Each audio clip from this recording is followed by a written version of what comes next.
18ویں آئینی ترمیم NFC award اور ملک کی معاشی صورتحال پر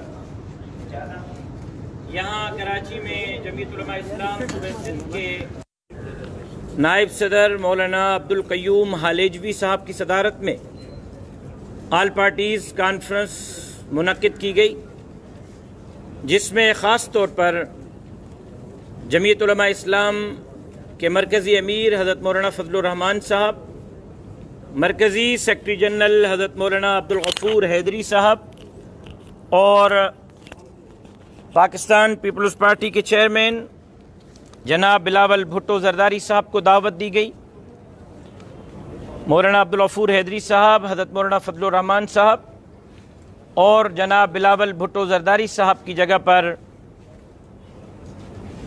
محترمہ سینیٹر شیر رحمان صاحبہ نے خصوصی طور پر شرکت کی، جو وائس چیئرمین ہیں پاکستان پیپلز پارٹی کی، اور مرکزی جماعتوں میں سے جمعیت علماء پاکستان کے مرکزی رہنما جناب اویس نورانی صاحب، MQM کے مرکزی رہنما جناب عامر خان صاحب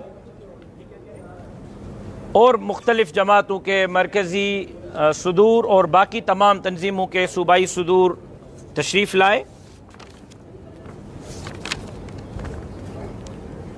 محترم جناب حضرت مولانا فضل الرحمان صاحب، مولانا عبدالغفور حیدری صاحب، سینیٹر شیری رحمان صاحبہ، سلمان خان صاحب پاکستان مسلم لیگ نون سے، جناب عامر خان صاحب MQM سے، جناب شاہی سید صاحب ANP سے، جناب محمد حسین مہنتی صاحب جماعت اسلامی سے، جناب صاحبزادہ شاہ محمد اویس نورانی صاحب JUP سے، جناب طارق حسن صاحب PMLQ سے، جناب ارشد وہرا صاحب PSP سے، جناب ڈاکٹر قادر مکسی صاحب STP سے، علامہ ناظر عباس تقوی صاحب اسلامی تحریک سے، جناب روشن برڑو صاحب SUP سے، الحاج محمد رفیع صاحب نظام مصطفیٰ پارٹی سے، مولانا محمد یوسف قصوری صاحب مرکزی جمعیت اہل حدیث سے، جناب تاج مری صاحب نیشنل پارٹی سے، جناب جہاں زیب بلوچ صاحب بلوچستان نیشنل پارٹی سے، جناب نذیر جان یوسف زئی صاحب پشتونخوا ملی عوامی پارٹی سے، مظہر راہوجو صاحب قومی عوامی تحریک سے، سردار احمد نواز صاحب مرکزی وائس چیئرمین قومی وطن پارٹی سے، اور ان کے ساتھ خواجہ ادار الحسن صاحب، نثار احمد کھوڑو صاحب اور دیگر ساتھیوں نے اپنے وفود کے ساتھ آج کی آل پارٹیز کانفرنس میں شرکت کی۔ تفصیلی گفتگو کے بعد آج کی آل پارٹیز کانفرنس کا جو مشترکہ اعلامیہ ہے، میں وہ آپ کے سامنے پڑھ لیتا ہوں۔ بسم اللہ الرحمن الرحیم۔ اعلامیہ آل پارٹیز کانفرنس سندھ جمعیت علماء اسلام، منعقدہ 9 جولائی 2020 بروز جمعرات بمقام رمادہ ہوٹل کراچی۔ جمعیت علماء اسلام صوبہ سندھ کے زیر اہتمام آج 9 جولائی 2020 کو ہونے والی آل پارٹیز کانفرنس کا مشترکہ اعلامیہ درج ذیل ہے۔ کانفرنس کے مہمان خصوصی قائد جمعیت حضرت مولانا فضل الرحمان صاحب مدظلہ امیر جمعیت علماء اسلام پاکستان تھے۔ اجلاس میں صوبہ سندھ کے تمام سیاسی جماعتوں کے رہنماؤں نے شرکت کی۔ آل پارٹیز کانفرنس 18ویں ترمیم کو آئین پاکستان کی روح تصور کرتی ہے اور اس لیے اس ترمیم کے لیے ہونے والی سازشوں، پروپیگنڈوں کو قومی یکجہتی کے خلاف ایک سازش سمجھتی ہے۔ پاکستان جن نامساعد حالات سے گزر رہا ہے، ان حالات میں اس ترمیم میں رد و بدل دانش مندی نہیں ہوگی، لہذا آج کی آل پارٹیز کانفرنس متفقہ طور پر فیصلہ کرتی ہے کہ 18ویں ترمیم کے خلاف تمام سازشیں ختم کی جائیں اور اس پر منوعاً عمل درآمد کیا جائے۔ دوسری صورت میں اگر ترمیم کے خلاف کوئی بھی قدم اٹھایا گیا تو تمام جماعتیں مل کر اس کے تحفظ کے لیے مشترکہ جدوجہد کریں گی۔ APC یہ بھی مطالبہ کرتی ہے 18ویں آئینی ترمیم میں جو اختیارات اور حقوق مرکز نے صوبوں کو دیے ہیں، صوبوں کا بھی فرض بنتا ہے کہ وہ ان اختیارات کو نچلی سطح تک ضلعی اور شہری حکومتوں اور بلدیاتی اداروں کو منتقل کریں۔ آل پارٹیز یہ سمجھتی ہے کہ موجودہ وفاقی حکومت وفاقی پارلیمانی نظام کی مخالف ہے اور اس ترمیم کو ختم کر کے صوبوں کو وفاق کے دست و نگر کر کے صوبائی خود مختاری پر شب خون مارنا چاہتی ہے۔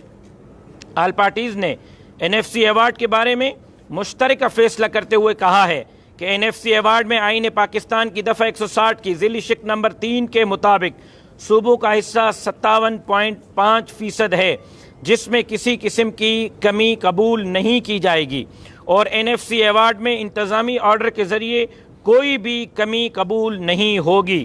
نمبر 3، 10ویں NFC ایوارڈ میں ہر صوبے کا ٹیکنیکل بورڈ ممبر اس صوبے کا رہائشی ہونا چاہیے، لہذا ہر صوبے کا ٹیکنیکل بورڈ ممبر اسی صوبے کے گورنر، صوبائی حکومت اور اپوزیشن کی مشاورت سے نامزد کیا جائے۔ نمبر 4، مشترکہ مفادات کونسل CCI کا اجلاس ہر 3 ماہ بعد لازمی ہونا چاہیے تاکہ وفاق اور صوبوں کے درمیان تمام آئینی حقوق کے مسائل بروقت حل ہو سکیں۔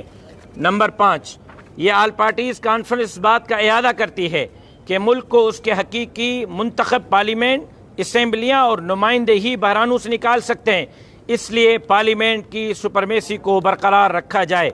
آل پارٹیز کانفرنس نے ملک کی گرتی ہوئی معاشی صورتحال پر انتہائی تشویش کا اظہار کرتے ہوئے ملک کی تاریخ میں پہلی مرتبہ ملک کی معاشی صورتحال کی شرح نمو مائنس میں چلی گئی ہے۔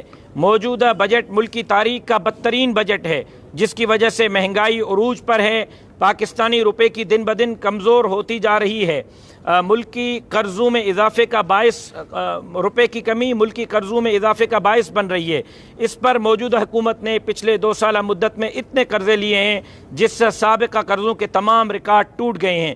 مہنگائی نے لوگوں کا جینا دوبر کر دیا ہے، عوام اجتماعی خودکشیاں کر رہے ہیں، سرکاری اداروں سے لوگوں کو بڑی تعداد میں نوکریوں سے نکالا جا رہا ہے اور لاتعداد بے روزگار ہو چکے ہیں، جس وجہ سے لاکھوں لوگ بھوک و افلاس کا شکار ہو چکے ہیں۔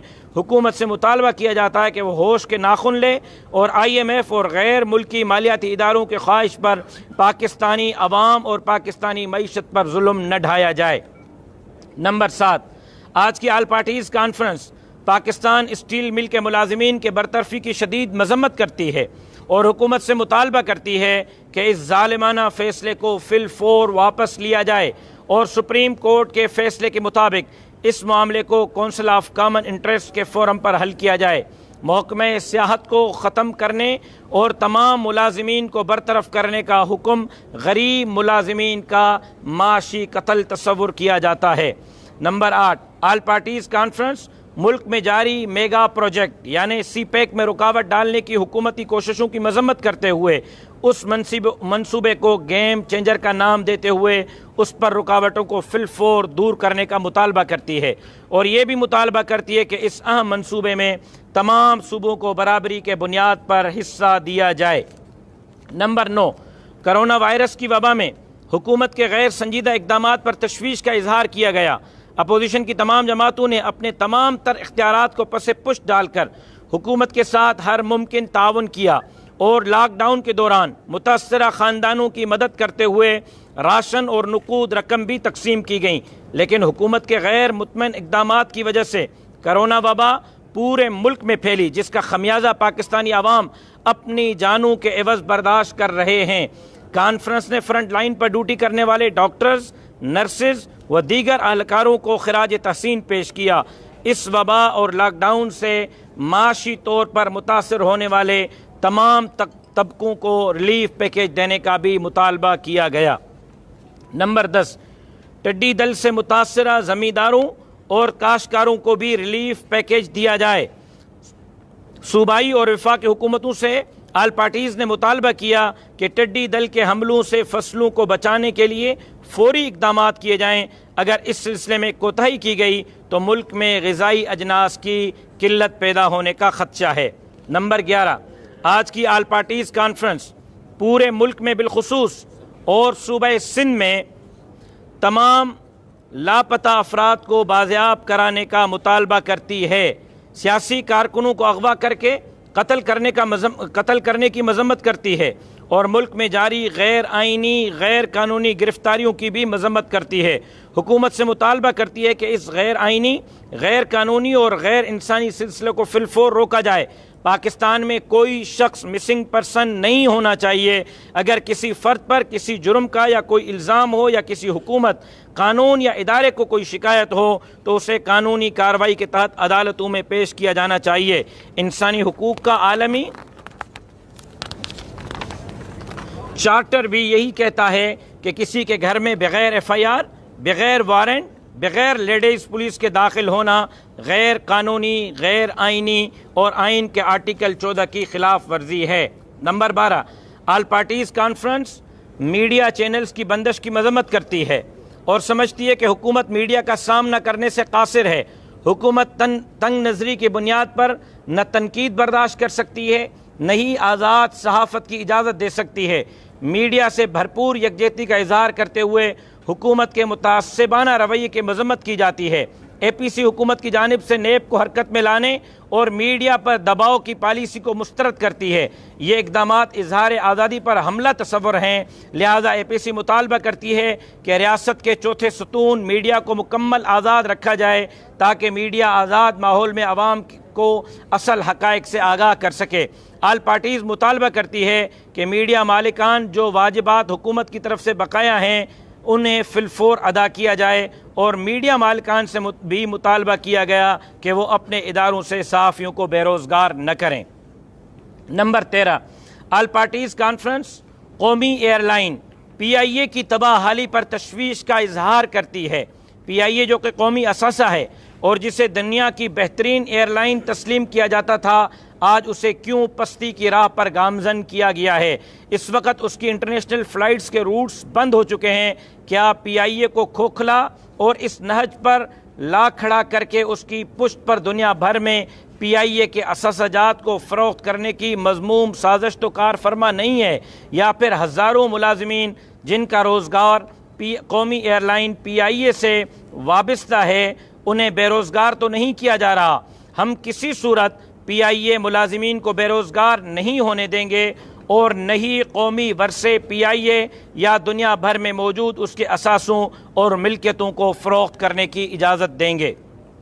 نمبر 14، کہ الیکٹرک ہیسکو سیپکو کی جانب سے شہر کراچی سمیت صوبہ سندھ کے اندر بدترین لوڈ شیڈنگ کی مذمت کرتے ہیں، اور ہم سمجھتے ہیں کہ وفاقی حکومت صوبہ سندھ میں 18 گھنٹے کی لوڈ شیڈنگ سے صنعتی مسائل کے ساتھ ساتھ عوام کو مشکلات میں مبتلا کر رہے ہیں، جسے فی الفور ختم کیا جائے اور تسلسل کے ساتھ بجلی کی فراہمی کو یقینی بنایا جائے۔ نمبر 15، آل پارٹیز کانفرنس ملک میں ہونے والی کرپشن، خصوصی طور پر چینی، آٹا، ادویات، پیٹرول پر گہری تشویش کا اظہار کرتی ہے اور ان چینی، آٹا، ادویات، پیٹرول میں کرپشن کرنے والے مافیاز کو فوری طور پر گرفتار کر کے کیفر کردار تک پہنچانے کا مطالبہ کرتی ہے۔ میں آپ تمام حضرات کا مشکور ہوں، صحافی حضرات کا مشکور ہوں۔ میں درخواست کروں گا تمام جماعتوں کے قائدین اور بالخصوص مولانا فضل الرحمان صاحب کی خدمت میں کہ وہ آگے تشریف لائیں اور میڈیا کے سوالات کے جوابات جو ہے وہ عنایت فرمائیں۔ تمام قائدین کی خدمت میں گزارش کروں۔ آپ ہیں جاؤ، میں دوں گا۔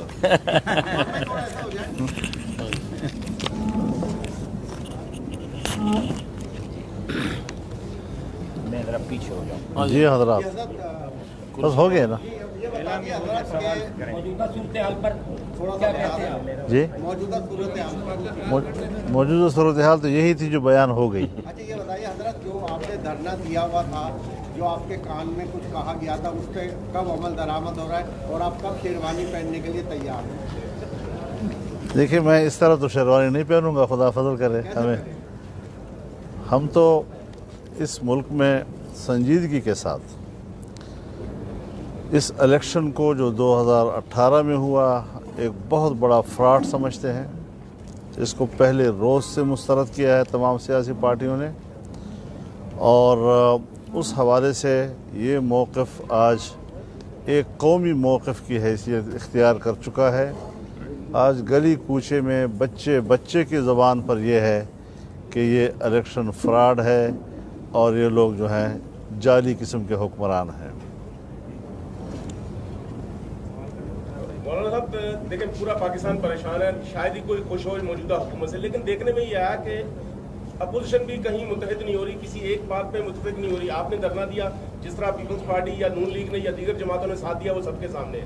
اس وقت بھی صورتحال یہ, جب کوئی بڑا ایونٹ آتا ہے تو میاں شہباز شریف صاحب یا تو بیمار ہو جاتے ہیں یا ان کے کوئی تو راستے میں رہ جاتے ہیں, ایونٹ پورا نہیں ہوتا. تو کیا آپ لوگ متفق ہوں گے تاکہ کوئی ملک میں کوئی عوام کو کوئی متفقہ کوئی پالیسی دی جا سکے؟ بالکل, اس حوالے سے شکوے شکایات موجود ہیں اور جس طرح آپ نے کہا ہے, لیکن یہ ساری چیزیں باہمی طور پر گفتگو سے ہی حل ہوتی ہیں. اور جس طرح ہم نے آل پارٹیز کانفرنسز صوبوں کے لیول پر کی ہیں, جیسے صوبوں کے لیول پر ہم نے کی ہیں اور اس سے ایک یکجہتی کی فضا پیدا کی ہے, انشاءاللہ مرکز کی سطح پر بھی ایک آل پارٹیز کانفرنس کے انعقاد کی طرف ہم جا رہے ہیں. کیونکہ جب تک ہم صرف ایک موقف پہ متفق ہونا کافی نہیں ہے, جب تک کہ ہم اس کے بعد اقدامات پر یکجہتی کا مظاہرہ نہیں کریں گے اور ایک دوسرے کا مکمل طور پر شانہ بشانہ ساتھ نہیں دیں گے. یہاں پر آ کر کچھ شکایتیں پیدا ہوئی ہیں اور اس کا ازالہ جو ہے ہم اس وقت بھی ضروری سمجھتے ہیں. اچھا مولانا صاحب, یہ بتائیں کہ آخر حل عوام کو نجات کیسے دلائیں گے؟ آپ کے پاس کیا پروگرام ہے؟ لوگ آپ لوگوں کی طرف دیکھ رہے ہیں, پارلیمنٹیرین سے مایوس ہیں اور موجودہ حکومت اور جو ان کے سرپرست ادارے ہیں ان سے بھی لوگوں کو اچھی امیدیں اور توقعات نہیں ہیں. دیکھیے, بنیادی بات یہ ہے کہ جو عوامی مسائل ہوتے ہیں وہ تو ان کا ایک اولین جو ضرورت ہے وہ معاشی مسئلہ ہوتا ہے. پاکستان کی تاریخ میں پہلی مرتبہ آپ کا بجٹ جو ہے زیرو سے نیچے چلا گیا ہے. ہمیشہ کے لیے اگلے سال کے بجٹ کا حجم پچھلے سال کے حجم سے زیادہ ہوتا ہے. پہلی مرتبہ آپ کے ملک کا اگلے سال کے بجٹ کا حجم پچھلے سال سے کم ہے. ہمیشہ کے لیے اگلے سال کے محصولات کا حجم پچھلے سال کے محصولات کے ہدف سے زیادہ ہوا کرتا ہے. اس دفعہ آپ نے وہ ہدف بھی اگلے سال کا پچھلے سال کی نسبت کم کر دیا ہے. ایسی صورتحال میں جبکہ نہ باہر دنیا سے ہمیں کوئی مدد دینے کو تیار ہے, نہ پاکستانی وہاں پاکستان پیسہ بھیجنے کے لیے تیار ہیں, آپ کی برآمدات ختم ہو چکی ہیں, پیسہ نہیں رہا ہے, تو مزید کتنا اس ملک کو تباہ کرنا ہے. ہمیں دیکھنا چاہیے کہ آج کی اس متمدن دنیا میں اگر ریاستوں کی بقا کا مدار کوئی چیز ہو سکتی ہے تو وہ معاشی خوشحالی ہو سکتی ہے. جاپان کی فوج نہیں لیکن معیشت مستحکم ہے, آج وہ بڑی طاقتوں کے ساتھ بات کرتا ہے. سوویت یونین فوجی لحاظ سے طاقتور ملک لیکن معاشی لحاظ سے گر گیا, اپنا وجود ختم کر بیٹھا. آج جو ہم بیٹھے ہیں, جس کے لیے ہم فکر مند ہیں, اس کو اس حوالے سے سنجیدہ لینا چاہیے کہ یہ سب لوگ اس وقت ریاست کی بقا کی جنگ لڑ رہے ہیں. یہ بتائیے اس وقت حکومتی جو پالیسیاں ہیں آپ ان سے کس حد تک متفق ہیں؟ اس پہ یہ لے لیں کہ حکومت کی پالیسی ہے کہاں؟ حکومت سے متفق نہیں تو پالیسی سے کیسے اسلام آباد میں مندر بننے جا رہا ہے, اس کے بارے میں بتائے گا. یہ اسلامی نظریاتی کون؟ دیکھیے, وہ مسئلہ اگر ہے بھی, پاکستان چونکہ ایسا نہیں ہے کہ کسی جنگ کی بنیاد پر فتح کیا گیا ہو. یہ برصغیر کے لوگوں کے باہمی صلح کی بنیاد پر تقسیم ہوئی تھی, اور اس اعتبار سے یہاں پر جو اقلیتوں کی حیثیت ہے وہ نہیں ہے جو مفتوحہ علاقے کی ہوا کرتی ہے, ایک برابر شہری کی حیثیت ہے. تاہم ازروی شریعت کسی اسلامی مملکت میں یا اسلامی شہر میں غیر مسلموں کے عبادت خانے بنانا, تو ہم نے اس پر کہا ہے کہ بجائے اس کے کہ ہر شخص اپنی اپنی رائے دیتا رہے, اس کو اسلامی نظریاتی کونسل میں بھیج دیا جائے یا وفاقی شرعی عدالت اس کو سنے, تاکہ عذری شریعت صورتحال بالکل واضح ہو جائے اور اس کے مطابق پھر عمل کیا جائے. ہم نے تو دیکھا کہ کرونا جیسے اہم مسئلے پہ وفاقی حکومت جو ہے وہ چاروں صوبوں کو آن بورڈ نہیں دے سکی, جہاں پہ لوگوں کی, عوام کی, لاکھوں کی زندگی موت کا مسئلہ تھا. تو آپ اس پر یہ سمجھتے ہیں کہ NFC ایوارڈ جو دیگر بڑے بڑے مسائل ہیں, جہاں زندگی موت کا مسئلہ تھا, ایک ہمانگی ایک پیج پر نہیں آ سکے؟ بھائی آپ تو میرے خیال میں کووڈ-19 کی بات کر رہے ہیں, تو ہم تو ابھی تک کووڈ-18 کے ساتھ نبرد آزما ہیں.